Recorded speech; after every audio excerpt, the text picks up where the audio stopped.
Indian police service IPS అధికారులు పాటించాల్సిన rules గురించి మీకు ఒకసారి చదివి వినిపిస్తా. క్యాస్ట్, రిలీజియన్, పాలిటిక్స్ వంటి వాటిపై ఏకపక్షంగా మాట్లాడకూడదు.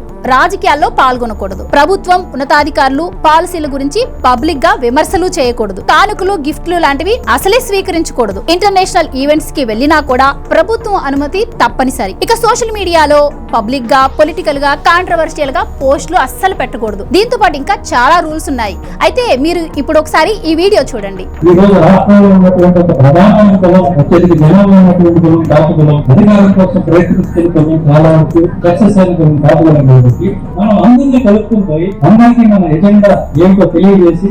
ఈ వీడియోలో మీరు చూసినటువంటి వ్యక్తి సీనియర్ ఐపీఎస్ అధికారి పివి సునీల్ కుమార్. ఇతనికి 32 సంవత్సరాల ఎక్స్పీరియన్స్ ఉంది. అలాగే గతంలో మంచి ఆఫీసర్ గా కూడా పేరు తెచ్చుకున్నాడు. కాకపోతే ఇప్పుడు సస్పెన్షన్ లో ఉన్నాడు. అంబేద్కరిస్ట్ను అంటూ ఈయన చేసినటువంటి వ్యాఖ్యలు రాజ్యాంగాన్ని ఉల్లంఘిస్తున్నట్టుగా ఉన్నాయి. గత 5 సంవత్సరాలు సర్వీస్ నిబంధనలు ఉల్లంఘించినందుకే ఇప్పటికీ ఆయన సస్పెన్షన్ లో ఉన్నారు. అయినా కూడా ఈయనలో ఎటువంటి మార్పు రాకపోగా ఇప్పుడు కూడా పొలిటికల్ కామెంట్స్ చేస్తున్నాడు. అది కూడా కులాల మధ్య చిచ్చు పెట్టే విధంగా మాట్లాడుతున్నాడు.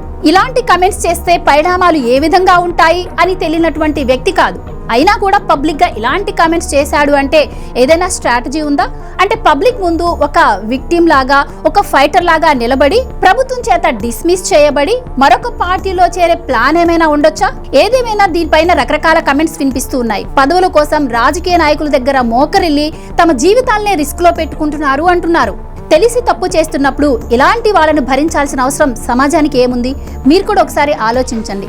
సీనియర్ ఐపీఎస్ అధికారి స్థానంలో ఉండి ఈయన చేస్తున్నటువంటి వ్యాఖ్యలు రాజ్యాంగబద్ధమా, రాజద్రోహమా?